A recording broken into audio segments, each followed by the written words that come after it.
যেমন তাকওয়া অর্জন করেছেন হযরতে বেলাল রাদিয়াল্লাহু তাআলা আনহু। আমি যে আয়াতে কারিমা পড়েছি, এই আয়াতে কারিমা নাজিল হয়েছে হযরতে বেলাল রাদিয়াল্লাহু তাআলা আনহুর শানে। হযরতে বেলাল রাদিয়াল্লাহু তাআলা আনহু কেমন তাকওয়া অর্জন করেছেন, কেমন পরহেজগারিতা অর্জন করেছেন যে আল্লাহ পাক রব্বুল আলামিন বেলালকে দুনিয়াতে থাকতে জান্নাতের সুসংবাদ দিয়েছেন। সুবহানাল্লাহ।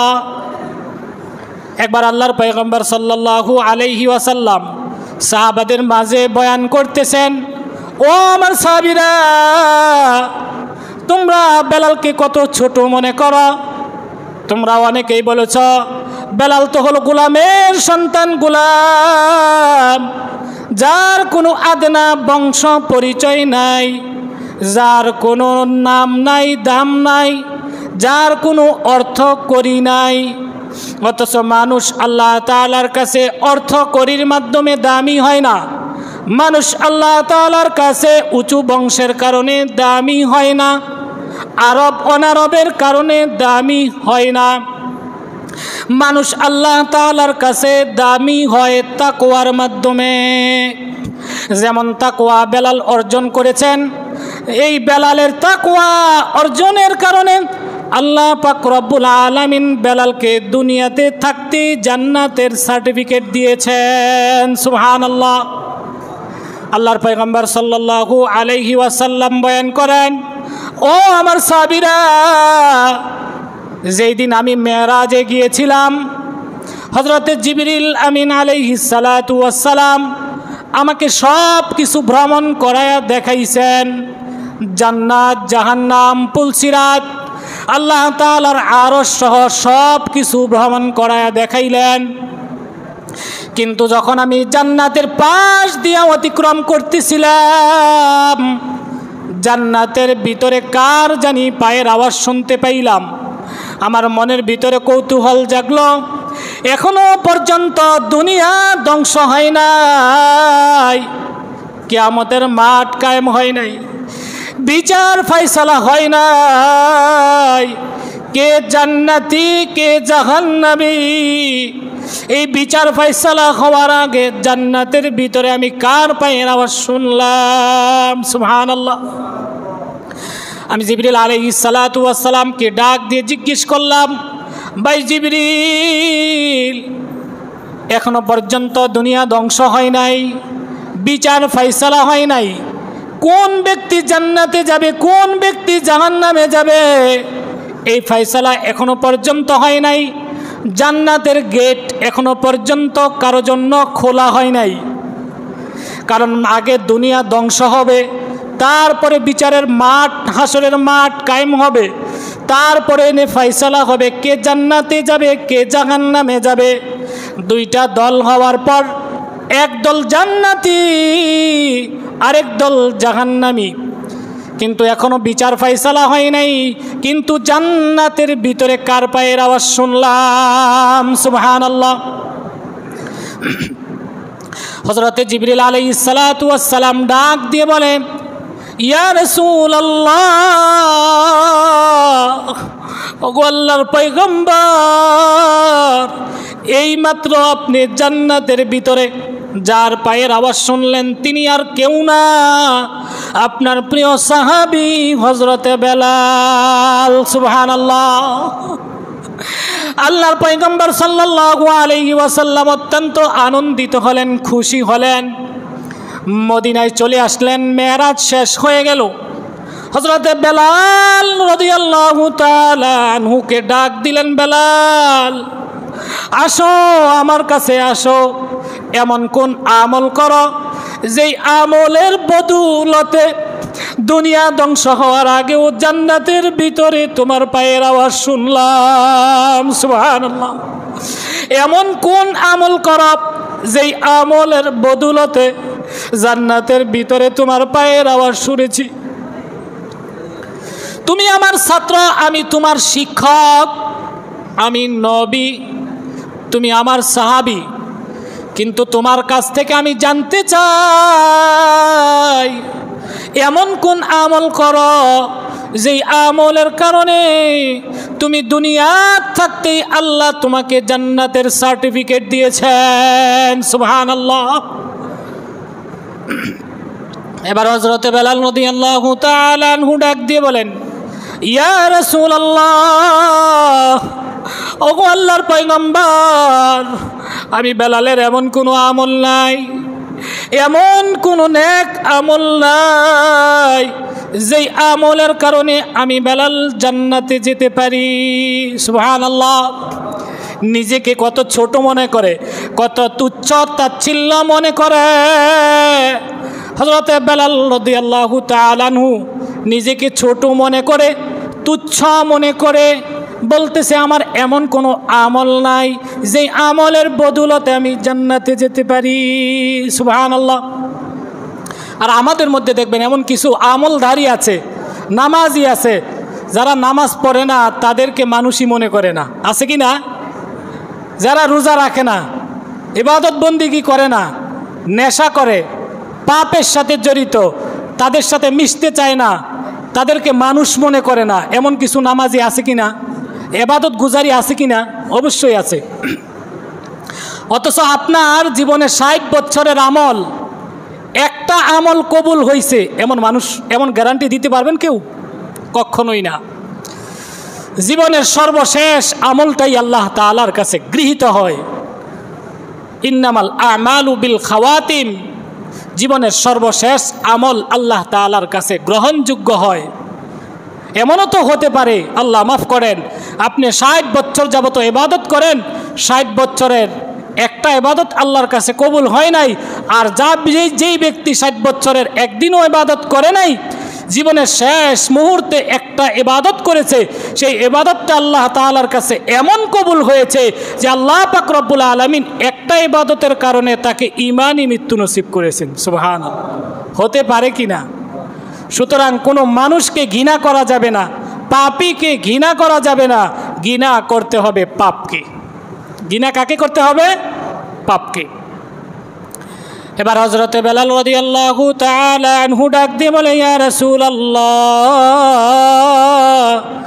ওগো আল্লাহর পয়গম্বর, আমার এমন কোনো আমল নাই যেই আমলের কারণে আমি জান্নাতে যেতে পারি। শুধুমাত্র একটা আমল, যেই আমলের কারণে আমি বেলাল প্রতিদিন আমল করি, কোনো দিন এই আমলটা মিস দেই না। ইয়া রাসূলুল্লাহ, ওগো আল্লাহর পয়গম্বর, এই আমলটা হলো যখনই আমি ওযু করি সাথে সাথে 2 রাকাত তাহিয়াতুল ওযুর নামাজ পড়ে নেই। সুবহানাল্লাহ। আল্লাহর পয়গম্বর সাল্লাল্লাহু আলাইহি ওয়াসাল্লাম ডাক দিয়ে বলে, বেলাল, এটাই সেই আমল যেই আমলের কারণে আমি তোমাকে জান্নাতের ভিতরে দেখেছি। সুবহানাল্লাহ। তাহিয়াতুল ওযুর নামাজ এত ফজিলতপূর্ণ, যে ব্যক্তি নিয়মিত তাহিয়াতুল ওযুর নামাজ পড়বে আল্লাহ পাক রব্বুল আলামিন অবশ্যই তাকে জান্নাতে ঢুকাইয়া দিবেন। সুবহানাল্লাহ। আল্লাহর পয়গম্বর সাল্লাল্লাহু আলাইহি ওয়াসাল্লাম বয়ান করেন, ও আমার সাহাবীরা, তোমরা প্রতিটা ব্যক্তি হলে স্বাধীন, কিন্তু বেলাল স্বাধীন কোনো ব্যক্তি না, বেলাল একজন গোলাম। বেলাল গোলামের সন্তান, গোলাম।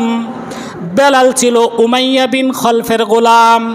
উমাইয়া ছিল বেঈমান মুশরিক। উমাইয়া যেই দিন শুনতে পাইল বেলাল তো কালিমার মালা গলায় দিয়া নিজেকে সাজায় নিছে, সুবহানাল্লাহ, মুহাম্মদ সাল্লাল্লাহু আলাইহি ওয়াসাল্লামের হাতে হাত রেখে ঈমান এনেছে। উমাইয়া বিন খলফ 2 জন যুবককে নির্দেশ দিল, যুবক, যা বেলালকে উত্তপ্ত বালুর মধ্যে শোয়াইয়া 2 হাতখানা বাঁধিয়া দে। 2 জন যুবক বেলালকে উত্তপ্ত বালুর মধ্যে শোয়াইয়া 2 হাতখানা রশি দিয়া বাঁধিয়া দিল। বুকের উপরে বিশাল বড় একটা পাথর চাপা দিয়ে দিল। হাহারে, হযরত বেলাল রাদিয়াল্লাহু তাআলা আনহু কোনো নড়াচড়া করতে পারে না। হযরত বেলাল রাদিয়াল্লাহু তাআলা আনহুর শরীরের চামড়াগুলা গলে গলে মাটিতে মিশে যাচ্ছে। হযরতে বেলাল রাদিয়াল্লাহু তাআলা আনহু আল্লাহকে ডাক দিয়ে বলে, মালিক, এই অত্যাচার থেকে তুমি আমাকে উদ্ধার করো। আল্লাহ পাক রব্বুল আলামিন হযরতে আবু বকর রাদিয়াল্লাহু তাআলা আনহুকে অথবা অন্য একজন সাহাবীকে ওই পার্বত্য এলাকায় পাঠায় দিলেন। হযরতে বেলাল রাদিয়াল্লাহু তাআলা আনহু ইশারায় বলে দিলেন, ও আল্লাহর পয়গম্বরের সাহাবী, আল্লাহর পয়গম্বরের কাছে গিয়ে তুমি সংবাদ পৌঁছায়া দিও, আপনার সাহাবী বেলাল বড় কষ্টে আছে গো নবী।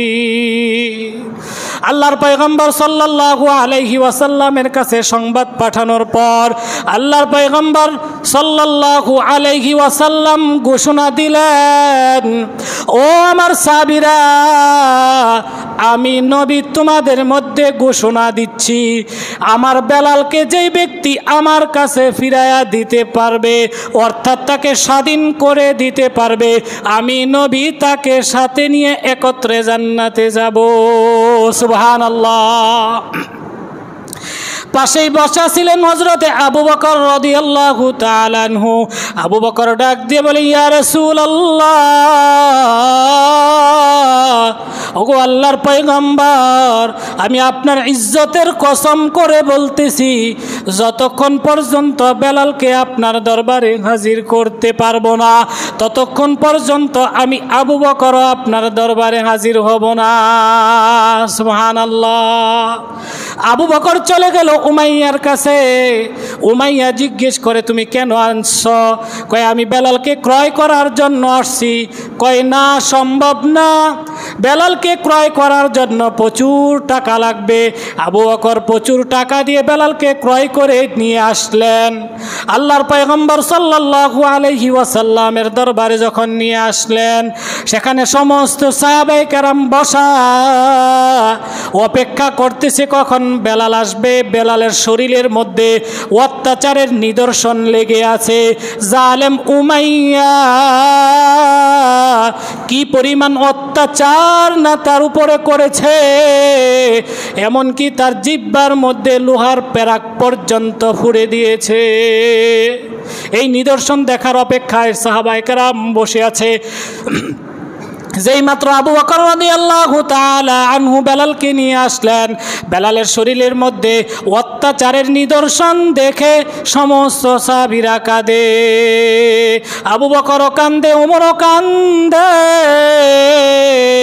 আল্লাহর পয়গম্বর সাল্লাল্লাহু আলাইহি ওয়াসাল্লাম সান্ত্বনা দিয়ে বলে, ও আবু বকর, কাঁদিও না, উসমান কাঁদিও না, ও বেলাল আর কাঁদিও না, আর কাঁদিও না।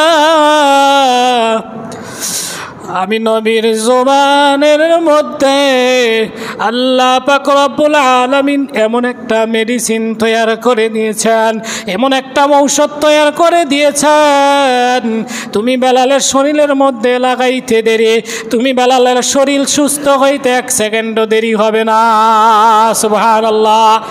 এই কথা বলার সাথে সাথে আল্লাহর পয়গম্বর সাল্লাল্লাহু আলাইহি ওয়াসাল্লাম নিজের জিহ্বার লালা মোবারক নিয়া যেই মাত্র বেলালের শরীরের মধ্যে লাগায়া দিলেন, বেলালের শরীরটা পরিপূর্ণরূপে সুস্থ হয়ে গেল। সুবহানাল্লাহ। হাতের মধ্যে লাগাইলেন, ওই দিয়ে রশি দিয়ে বাঁধা হয়েছিল, রশির দাগগুলার সাথে সাথে দূর হয়ে গেল। যেই মাত্র আল্লাহর পয়গম্বর সাল্লাল্লাহু আলাইহি ওয়াসাল্লাম লালা মোবারক নিয়া তার জিহ্বার মধ্যে লাগাইতে যাইবেন, বেলাল হাত উজুর করে বলে, ইয়া রাসূলুল্লাহ ওয়া ইয়া হাবিবাল্লাহ, ওগো আল্লাহর পয়গম্বর, আপনি মেহেরবানি করে আমার জিহ্বাটা সুস্থ করবেন না, কারণ কাল কিয়ামতের ময়দানে আল্লাহ পাক রব্বুল আলামিন যখন আমাকে জিজ্ঞেস করবেন, ও বেলাল কি আমল নিয়ে আমার দরবারে হাজির হয়েছো, আমলগুলা পেশ করো। আমি বেলালের এমন আমল নাই, আমি বেলালের এমন কোন নেক আমল নাই যেই আমলখানা আমি আল্লাহর দরবারে পেশ করার কারণে আমি জান্নাতে যেতে পারবো। সুবহানাল্লাহ। ইয়া রাসূলুল্লাহ, ইয়া হাবিবাল্লাহ, ওগো আল্লাহর পয়গম্বর, আমি আল্লাহ তাআলার কাছে তখন বলবো ইয়া মালিক, আমি আপনাকে তাওহীদ বলার কারণে, এক বলার কারণে বেঈমান উমাইয়া আমাকে কত অত্যাচার করেছে, কত জুলুম নির্যাতন করেছে, এমনকি শেষ পর্যন্ত আপনাকে যখন আহাদ আহাদ বলে ডেকেছি, এক বলে স্বীকার করেছি, বেঈমান উমাইয়া আমার এই আওয়াজকে বন্ধ করে দেওয়ার জন্য আমার জিহ্বার মধ্যে উত্তপ্ত লোহার পেরাক ফুরিয়ে দিয়েছে। ইয়া মালিক, আপনি মেহেরবানি করে এই উসিলায় আমাকে মাফ করে দেন, হয়তোবা আল্লাহ পাক রব্বুল আলামিন আমাকে এই উসিলায় মাফ করে দিবেন। সুবহানাল্লাহ। এই কথা শোনার পরে আল্লাহর পয়গম্বর সাল্লাল্লাহু আলাইহি ওয়াসাল্লাম বেলালের জুবানের মধ্যে লালা মুবারক আর লাগাইলেন না। এই কারণে তো বেলাল তোতলায়া তোতলায়া কথা বলতেন, আশহাদু শব্দ সুন্দর করে উচ্চারণ করতে পারতেন না। তারপরও আল্লাহর নবী সাল্লাল্লাহু আলাইহি ওয়াসাল্লাম মসজিদে নববী একটা মাত্র, আসমানের নিচে জমিনের উপরে নবীর মসজিদ মাত্র একটা, সেই মসজিদের নাম হলো মসজিদে নববী, যেই মসজিদের মধ্যে নবীজি সাল্লাল্লাহু আলাইহি ওয়াসাল্লাম শুয়ে আছেন। ওই মসজিদে নববীর মধ্যে আল্লাহ নবী সাল্লাল্লাহু আলাইহি ওয়াসাল্লাম অন্য কোনো সাহাবীকে মুয়াজ্জিন বানান নাই, মুয়াজ্জিন বানাইছেন বেলালকে। সুবহানাল্লাহ। কেন? তাকওয়া থাকার কারণে। এই জন্য আমরা সকলেই তাকওয়া অর্জন করব। আল্লাহ পাক রব্বুল আলামিন আমাদের সকলকে তাকওয়ার গুণ অর্জন করার তৌফিক দান করেন। আমিন।